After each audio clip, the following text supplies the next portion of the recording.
Chola. Ask a Chola. Oh yeah, I know a lot of pirates in undergrad at UCLA. Pirates are really good people. They don't really do that well on their SATs, at least not on the verbal section. They're what we would call challenged, I guess, verbally challenged. Most pirates are what they call boat school. They don't really come into contact with very many other students. They're just taught by other pirates. And what ends up happening is they have this really limited view of the world and of history. And that leads, of course, that leads to disadvantages. By the time that they get into high school, it's really too late in a sense, and they can't really catch up. So what happens is a lot of universities, in particular the UC system, offer financial aid and scholarships to pirates. A lot of people, when they find this out, they're like, pirates? They don't need any extra help. They're white.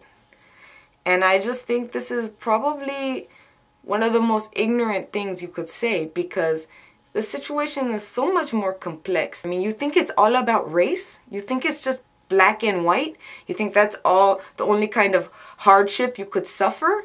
I mean, these guys are, first of all, they're handicapped, okay? They have like peg legs and hook arms, and like usually they have one eye. Then you throw in the fact that they are from like 300 years ago. Obviously they have a hard time coping with the modern world, and maybe, just maybe, they need a little extra help. How could you have anything but sympathy for these guys? Despite all of the obstacles thrown in their way, they still have this amazing desire to wreak havoc and to plunder.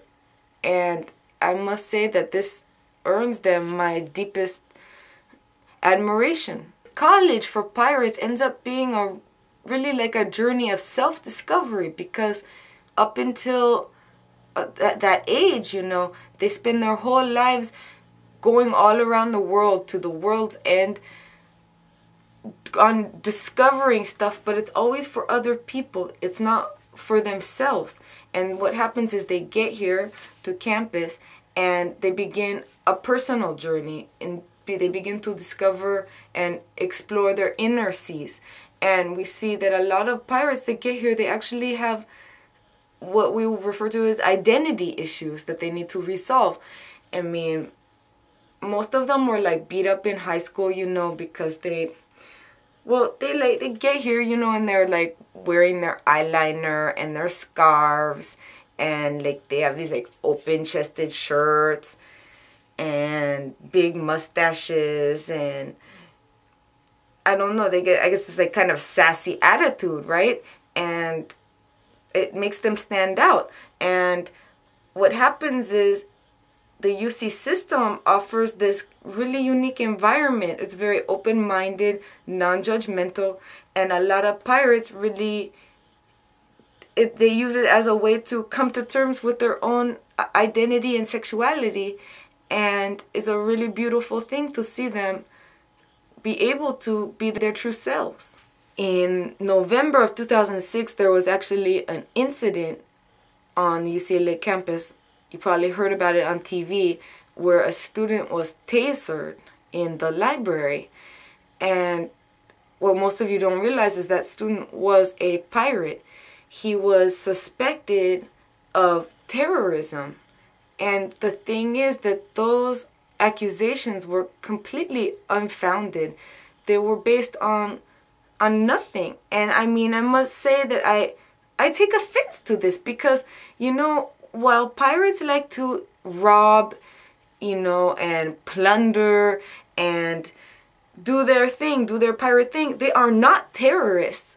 And just because they don't have any kind of allegiance to any kind of nation state, that does not make them a terrorist network or part of Al-Qaeda or whatever the hell they were saying. That's really, really offensive. How dare you treat my friends like this? I will not sit back and let you blame my friends for the failures of this administration.